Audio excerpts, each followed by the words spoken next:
Presentamos Voces del Congreso. Bienvenidos a nuestro espacio Voces del Congreso, hoy con la diputada Johanna Obando Bonilla del Partido Liberal Progresista para conversar sobre diferentes temas que está impulsando en la corriente legislativa y que también ha venido denunciando en el plenario. Diputada, un gusto, gracias por acudir a darle cuentas a la gente de lo que se está haciendo acá en la Asamblea Legislativa.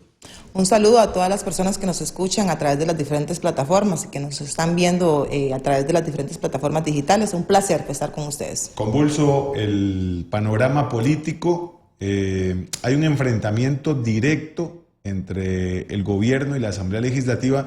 ¿Cómo analiza y qué hacer para cambiar ese panorama? Porque evidentemente en este enfrentamiento, donde además se incluye el Poder Judicial y otras instituciones, el que sale perjudicado es Costa Rica. Sí, efectivamente uno tiene que determinar dónde están los focos de acción del presidente y por qué él realiza este tipo de comunicados a veces que rayan en lo ofensivo hacia los diferentes poderes, porque no es una situación solamente de la Asamblea, vos bien lo mencionabas ahora, que también es al Poder Judicial, a la misma Contralora, es decir, a cualquier persona o entidad o institución que para él represente una oposición. Entonces aquí vemos que el principio de la división de poderes y los pesos y contrapesos, que es un principio que creo que lo vemos desde la escuela, ¿cierto o no?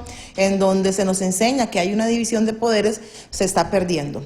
Y lo hace de una forma totalmente premeditada y estructurada. Es decir, estos ataques que realiza el presidente Rodrigo Chávez no responden a un momento. No es que hoy me enojé y entonces le digo algo a un diputado o a una diputada o a un diferente poder. Responde a una estrategia comunicacional que él mantiene, es decir, porque es constante. ¿Estrategia electoral?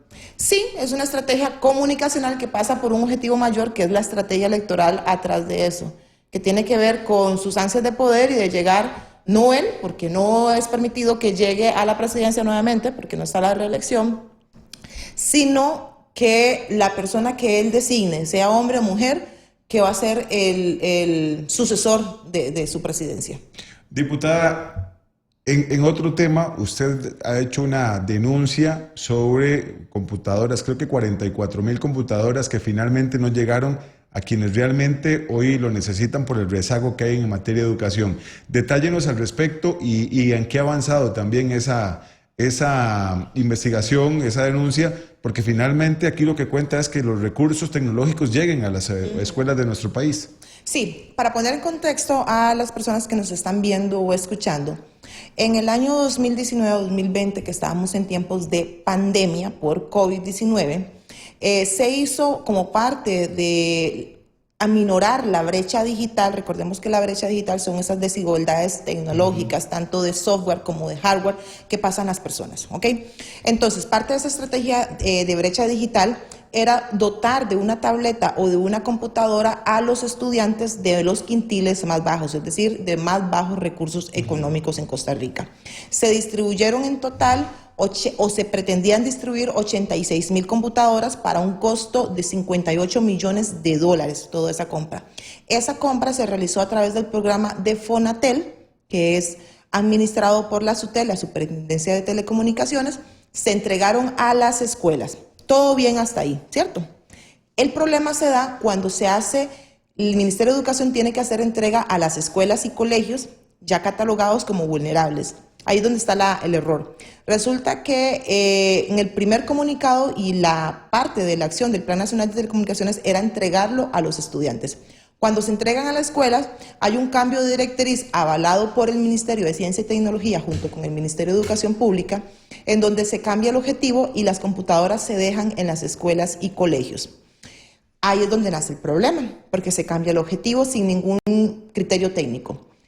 Se damos cuenta que son 44,000 computadoras porque esas computadoras tienen unos dispositivos, aparte que tienen un GPS, eso es importante decirlo, pero tienen un sistema, un aplicativo, que cuando la computadora se enciende, automáticamente la SUTEL puede monitorear que esa computadora se encendió. Y en este momento, hasta hace un mes y medio, que fue el último informe que tuvimos por parte de la SUTEL, hay 44,000 computadoras que ni siquiera se han encendido, es decir, que están en sus cajas. y no están cumpliendo ni el objetivo, ni para los estudiantes, ni para los profesores que los usen con los estudiantes. ¿Qué dice la ministra al respecto? La ministra de Educación dice algo muy cómico y dice que las computadoras no se entregaron porque los estudiantes no se deberían hacer adictos a la tecnología. Me parece muy cómico y aparte me parece totalmente fuera de proporción y de visión país por parte de la ministra de Educación, que uno de los argumentos, no sé si lo dijo a modo de broma o si realmente cree que los estudiantes no deberían tener tabletas porque se hacen adictos a la tecnología, aparte que no están entendiendo los conceptos, ¿verdad? De cómo es una adicción a la tecnología y por qué puede provocarse una adicción a la tecnología. Entonces, esa es la respuesta básicamente de ella. No hay respuesta por parte del Ministerio de Educación Pública en este momento. Ustedes ya iniciaron o pretenden iniciar una investigación o por lo menos audiencias en la Comisión de Niñez, ¿verdad? Sí, efectivamente, nosotros solicitamos la apertura, junto con otros diputados de la comisión, de un expediente de investigación, no solamente para analizar la pérdida de 44,000 computadoras. Y digo pérdida, porque si bien es cierto, se cree que están en las escuelas y colegios, y aquí digo cree, porque como no hay un monitoreo de las computadoras y no nos han mandado la lista de cuántas computadoras se dieron a cada centro educativo, podrían estar perdidas esa computadora, pero es una pérdida en la competitividad de los niños y de adquisición de destrezas digitales. Hay una pérdida. Y también se abrió el expediente investigativo para ver los 215,000 dispositivos, entre ellos tabletas, computadoras y otros tipos de dispositivos tecnológicos de la Fundación Omar Dengo, que en este momento están en bodegas pagados por la Fundación Omar Dengo y que el Ministerio de Educación Pública hace algún tiempo tuvo la incapacidad de poder colocarlos. En este momento el proceso está judicializado, el de la Fundación. Tenemos al sistema educativo prácticamente trabado en materia de computación. Sí, y es más grave el asunto, porque no solamente trabado en cuanto a hardware, es decir, en cuanto a dispositivos tecnológicos se refiere, sino también en cuanto a la visión que se requiere a nivel educativo en materia de tecnología. Tanto así que hay unos programas, por ejemplo, como el de robótica, que fueron cerrados, se cambió el fin del programa de robótica y pasaron a programas de videojuegos. Y aquí tengo que hacer un señalamiento. Yo no estoy en contra de los videojuegos, porque videojuegos la gente piensa que es que van a jugar con el Nintendo, el Play o lo que usted quiera ponerle. Puede ser, y es lo que estamos investigando, que ese plan de videojuegos se refiere a la creación de videojuegos, que es una industria muy, muy, muy rica, hay mucho empleo. Pero independientemente de ese objetivo, no se tiene claro por qué el cambio y a qué obedece. Cuando se realiza una malla curricular, lo comento como una experta, pero lo que yo he hablado con educadores, esa malla curricular busca objetivos claros. Y si tenés un programa es para, no sé, crear los tecnólogos del futuro o que los muchachos aprendan habilidades o no sé. Pero no está claro. Vamos a ver, porque no se trata de computadoras para no hacerlos adictos al tema de la tecnología, pero se impulsan programas de videojuegos. Sí, bueno, es parte de lo que comentábamos ahora, no hay visión país. Y cuando no tenés una visión hacia dónde vas, comenzás a apuntar alocadamente hacia lo que suene más sexy, a lo que suene como más de moda, por la falta de visión país. Si la ministra de Educación tuviera una visión en tecnología clara de lo que quiere, no estaríamos, número uno, ni cerrando la Fundación Omar Dengo, que hago la aclaración, no estoy defendiendo a la Fundación Omar Dengo, pero si quisieran cerrarla, ok, es un asunto de política pública por parte del Ejecutivo, pero con un plan de contingencia y de acción ante el cierre de una Fundación de Omar Dengo que venía dando un servicio. Nos damos cuenta, y eso es lo que se va a investigar en la comisión, que cuando cerró la Fundación Omar Dengo, eso quedó a la deriva, los programas de informática. Entonces, cerrás algo, pero no proporcionas la respuesta ante ese cierre. Y ese es el problema. ¿Qué respuesta dices como Ministerio de Educación? Ninguna. Parece más bien un revanchismo. Y una ruta de educación que se va a presentar 3 años después de haber iniciado el gobierno. Sí. Esto es realmente preocupante porque estamos funcionando en el sistema educativo, además de todos los problemas que ya arrastra el sistema educativo, sobre una ruta que no tiene un eje claro, y además se le va a dejar impuesto al próximo gobierno una ruta de educación que quizás no sea acorde a los pensamientos de los nuevos líderes políticos. Sí, lo que yo veo es un desmantelamiento del sistema educativo y un desmantelamiento estructural, porque estamos hablando de las edades más vulnerables de todo ser humano. que pasan por la preescolar, la educación primaria y ni qué decir de la secundaria, en donde estás convirtiéndote en el futuro adulto que vas a ser, ¿verdad? El que va a trabajar y el que va a estudiar. Y no creo, y ahí me cuesta mucho leer al Ejecutivo y sobre todo al presidente, de que es que creo que es tan poca visión que hay y tan poca importancia hacia la niñez costarricense la que tienen, que lo hacen de una forma inocentemente catastrófica. Es que es eso. Porque hay gente que dice, ¿será que quieren poner, no sé, empresas privadas a competir? Pero pues no tiene lógica porque ya hay escuelas y colegios privados. Yo lo que honestamente creo es que la ministra de Educación, y yo no pretendo faltarle el respeto a doña Ana Caterina Müller, está siendo incompetente, no ella, sino sus actuaciones para el puesto que está ocupando. Es eso, es una incompetencia. ¿Estamos en una emergencia de la educación costarricense? Sí, una emergencia de la educación costarricense que no viene de este gobierno, y eso hay que señalarlo claramente, sino de gobiernos anteriores. Para mí el gobierno del PAC en sus dos versiones fue nefasto, con cosas tan tontas, y de verdad que voy a usar la palabra tontas, cuando permitió que los estudiantes, que los mismos estudiantes se quejan, pasaran, por ejemplo, séptimo y luego pasaran a octavo y arrastraran unas materias de séptimo. Entonces tenemos estudiantes que están en noveno, pero dejan materias de séptimo y dejan materias de octavo.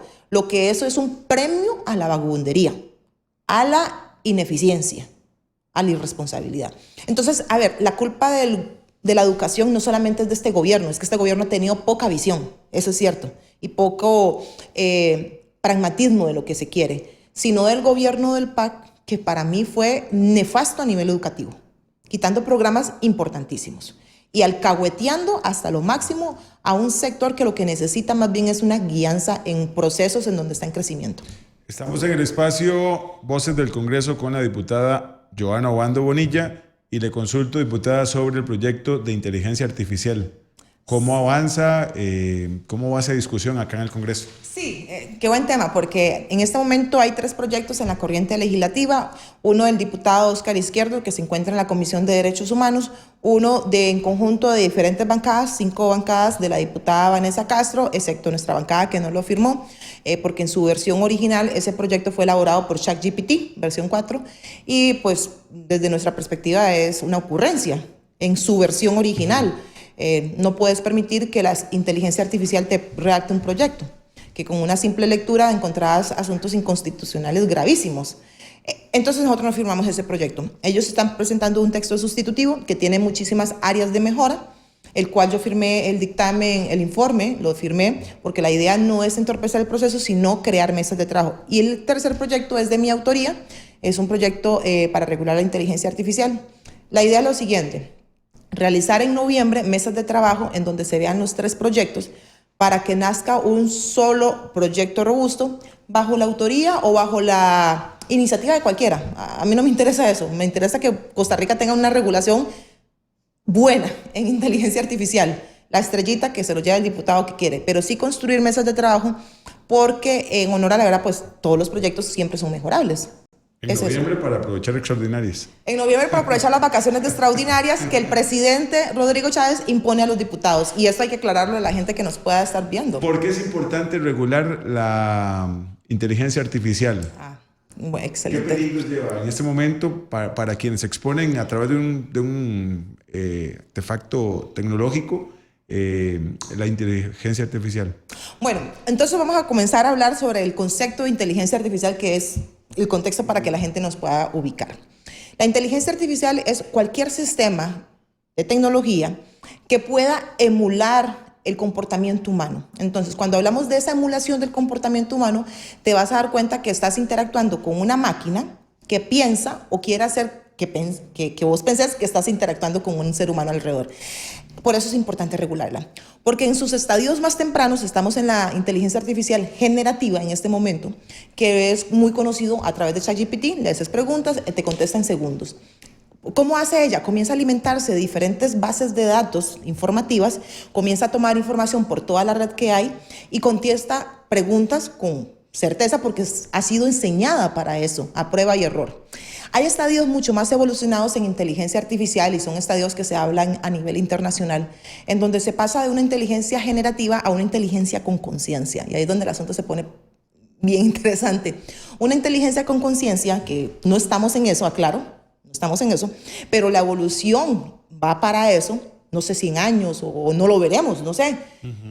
Que la inteligencia artificial, y esto es para la gente que seguimos el tema y que nos apasiona y un poquito más paranoico, tal vez si se quisiera ver de esa forma, va a comportarse como si fueras un ser humano completamente. Entonces podría, por lo que se cree, es hacer creer al usuario que está teniendo sentimientos. Entonces, de ahí la importancia. Si nos vamos a esa parte, en este momento hay gente, y lo vimos en campaña presidencial, cuando se conectaba y hablaba a través de WhatsApp, la gente pensaba que estaba hablando con el presidente, con el que ahora es presidente, Rodrigo Chávez, porque le contestaban y era un chatbot, ¿verdad? Un bot que te estaba contestando, haciendo creer que estabas hablando con el candidato presidencial en ese momento. Eso sucede. Y eso genera cercanía. Genera cercanía. Y entonces, confianza. ¿qué es? Totalmente, porque emula el comportamiento, la forma de hablar, las palabras claves que utiliza una persona. La inteligencia artificial aprende constantemente. Entonces, cuando vos le metes información, le arrojas información tuya o de la persona que vos querés que conozca, ella comienza a comportarse como si fuera esa persona, en este caso específico, ¿verdad? Por eso es importante regular, porque nosotros creemos, bueno, yo creo, me encanta la inteligencia artificial, pero una persona que interactúe con inteligencia artificial tiene que saber que está interactuando con inteligencia artificial. No puede ser engañada.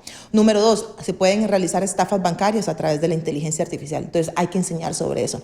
Pero lo más importante, y para no abusar de las palabras, la ética y los sesgos algorítmicos hay que cuidarlos. ¿Cuesta controlar el emocional? La inteligencia emocional. Sí, yo creo que es de las que más cuesta y el presidente... Ahora, y el presidente artificial donde ya ahí sí no tenés control de nada. Exacto. Sí, vieras que de hecho ahora estaba hablando con una gente que quería hablar sobre inteligencia artificial y los proyectos que hay. Y entonces, también apasionados del tema, comenzábamos a comentar eso. Y te comento algo muy rápido que me decía esta persona, que había inteligencia artificial que en este momento le dijeron, no vas a seguir buscando información sobre esto, ¿verdad? No me dijo el tema, ponete cualquier tema, no vas a buscar más información sobre esto. Era la orden que se le dio a la inteligencia artificial al sistema. ¿Y sabe lo que hizo? No dejó de buscar la información que era la orden que tenía. Lateralmente se fue a buscar la información a otras fuentes para que la persona que estaba analizando esa inteligencia artificial no supiera que estaba buscando información. Me parece una cosa loquísima. Me parece totalmente emocionante, pero me parece totalmente peligroso. Sí, es muy peligroso. Inteligencia artificial que en este momento está siendo capaz de poder engañar al ser humano. Es eso. Es que y no sobre todo hay de no tener control de la información que estás proporcionando. Exactamente. Ese es el problema. Entonces, sí hay que regular inteligencia artificial, yo soy de ese criterio, sin limitar la innovación, pero que el centro de esa regulación sea la protección del ser humano, ¿verdad? Para evitar los sesgos algorítmicos, las discriminaciones y cualquier otro tipo de... Bueno, si mezclamos inteligencia artificial con robótica, también es un tema apasionante. Bien, hablemos de Cartago, no de Cartaguito, de Cartago. Hay mucho problema, sobre todo en el tema vial. ¿Qué respuestas han tenido ustedes para la provincia de Cartago y también en materia de empleo? Sí, efectivamente, ahí se enlazan los dos temas magníficamente, porque Cartago siempre ha sido una provincia considerada provincia de dormitorio, por los mismos problemas de movilidad y por la falta de empleo que hay, a pesar de que hay esfuerzos gigantes de las zonas francas de ingresar a Cartago y proveer más fuentes de empleo. Sin embargo, tenemos problemas de infraestructura, problemas de conectividad en Cartago que impiden que más zonas francas ingresen. Pero más allá de esas zonas francas, a nivel país nosotros tenemos problemas medulares que hay que resolver si se quieren crear más empleos. Las cargas sociales en Costa Rica son las cargas más altas comparados con otros países de la OCDE y comparados con países de América Latina. Tenemos salarios competitivos, por dicha, pero esos salarios competitivos mucho se ve disminuido para el patrono que tiene que pagar un salario base más cargas sociales. Tenemos costos de electricidad altos, tenemos costos de producción altísimos y tenemos un aparato burocrático que también viene a restar esa competitividad. Entonces, eso a nivel general país. Y Cartago, obviamente, por ser una provincia dormitorio, se ve muchísimo más afectada por ello. En cuanto a infraestructura vial, tenemos problemas gravísimos con Taras, que ahorita se cayó el puente, entonces están haciendo un puente ahí. Y yo paso todos los días. Yo voy todos los fines a Turrialba y sí, es un caos. Complicadísimo. Yo salgo de mi casa, digamos, tipo 7 de la mañana, que dejo a mi hija en la escuela, y me regreso y ya sé. Y yo creo que todos los cartagos ya sabemos eso y estamos como mal acostumbrados desdichadamente a soportar 1 hora y media, hora y 40 minutos. Prepare merienda, prepare música y... No, yo voy con los podcasts ahí, con el agüita y con mucha paciencia, porque lo que sí recomiendo es tener paciencia en carretera. Sí. Nada, uno hace pitando o gritando a la gente. ¿Pero cuándo podría haber una solución? Según batalla el ministro de Transporte, para finales del mes de noviembre, la ruta que... Sí, el puente de elevación que está en Tara Lima va a estar terminado para noviembre. Eso descongestionaría muchísimo las presas, o por lo menos una gran parte. Y se van a ampliar en el Huarco de Cartago. En este momento hay 2 carriles, el de ida y el de regreso. Se van a ampliar para que la gente se ubique es hacia donde se va a construir el hospital. Y digo que se va a construir porque se va a construir ahí. Que se amplíe a 2 carriles adicionales, convirtiéndolos en 4. ¿Verdad? Sí, pero cuestiones políticas. Básicamente, por un revanchismo. Ahí es un revanchismo del presidente. ¿Es un capricho del presidente? Sí, es un capricho del presidente. Mira, y aquí es el tema muy importante porque ya es que yo hablo con la gente de Cartago y hay gente, no toda, pero hay una porcentaje que dice que el hospital no se debería construir en ese terreno. Pero nosotros tenemos que ser más técnicos que emocionales. Y si hay estudios que indican que se puede construir y hay formas paliativas para construir, ya está todo hecho. O sea, yo de verdad quisiera decirle a la gente, ay, no, vamos a seguir investigando. Esto lleva 1 año y medio. En esta asamblea, más de 2 años de investigación. Pero este asunto lleva más de 14 años en discusión. Entonces, ahí se tiene que construir el hospital. ¿Cómo va el tema del liberal progresista en materia de impuestos? Que fue una de las promesas de campaña y también de venir a luchar acá a la Asamblea Legislativa. Sí, creo que hemos cumplido. Hace poco se aprobó en primer debate el proyecto de Simple 1, que lo que busca es la eliminación de varios impuestos, obviamente con modificaciones, pero para nosotros es un gran logro que hemos cumplido con lo que nosotros prometimos. Número 1. Número 2, hemos presentado muchos proyectos en materia de disminución de impuestos, incluso uno de mi autoría, que era democratizar el acceso al Internet, que lo que busca es, o buscaba porque fue archivado, bajar del 13% del impuesto de la renta en los paquetes de acceso a Internet a un 1%. Ahí se dieron circunstancias políticas más que técnicas y como no quería que saliera un proyecto que no iba a tener el apoyo, lo que hicimos y la recomendación fue archivarlo para trabajar un proyecto en conjunto con el Ministerio de Hacienda y hacer un proyecto mucho más potable, pero ya con el apoyo de ellos. A ver, aquí no se trata de esos revanchismos ni de porque ser mi proyecto, entonces lo voy a sacar a fuerza. Nosotros, en el Partido Liberal y mi despacho, creemos mucho en el consenso. Si no sale de una forma, busquemos de cómo salga de otra forma. Siendo muy realistas, los dos impuestos que impactan o beneficiarían es renta y IVA. Para empresas y para los usuarios y consumidores. ¿Es posible en Costa Rica reducir renta e IVA? Vieras qué buena... Teniendo en cuenta el panorama que don Nogui Acosta nos plantea a nivel fiscal. Sí, vieras qué buena pregunta, porque vieras, nosotros... Hay unos análisis que se están haciendo que uno debería subir el IVA a un 15% para disminuir las cargas sociales, porque no solamente aquí hablamos del impuesto, sino que para mí, desde la perspectiva liberal, una gran traba para la gente es las cargas sociales. Y lo pongo como ejemplo. Por ejemplo, tenés una empleada doméstica que gana 230,000 colones al mes, más o menos. ¿Cuánto estarías pagando de caja? Y lo digo porque una conocida estaba pagando eso, alrededor de 60,000, 80,000 colones de cargas sociales. Es mucho. O sea, para un salario bajo, porque es un salario bajo, 230,000 colones. Pagar una carga social ahí alta. Liberamos al patrono y cargamos a los consumidores. No es al patrono realmente, porque si vos estás excluyendo a los trabajadores independientes, porque recordad que en Costa Rica el trabajador independiente, que es usted que está vendiendo sus empanaditas, o sea, cualquier persona que está pulseándola es un trabajador independiente. El trabajador independiente paga un 18.75. Pero encarece el producto. No. ¿Estás pagando más IVA? Según lo que hemos visto, hay una compensación, porque es que, ¿sabes cuánto paga un asalariado? Digamos, vos y yo que en este momento trabajamos para el sector. Cerca del 20, ¿no? 10 puntos y algo. Ah, bueno, en la caja sí. De cargas En la caja sociales. sí. En la De caja cargas sí, sociales. pero al patrono le cuesta más. ¿Cuántos trabajadores independientes hay en el país? Alrededor de 900,000. Estamos hablando de 1 millón de población. Eso, o sea, el trabajador independiente y el sector privado, comparado con el sector público, está en un 85% el sector privado y el público está en un 15-17%. Pero sí es un tema. Es un tema apasionante y hay que hacerle muchos números. Y hay que hacerle muchos números. Pero digamos, lo que quiero dejar claro es que las cargas sociales en Costa Rica son altísimas y que deberían bajarse. Es la traba para la competencia a nivel Totalmente, por supuesto. Y matás a la gente emprendedora. O sea, si yo como trabajador independiente, vean, y es que la gente piensa en los grandes empresarios.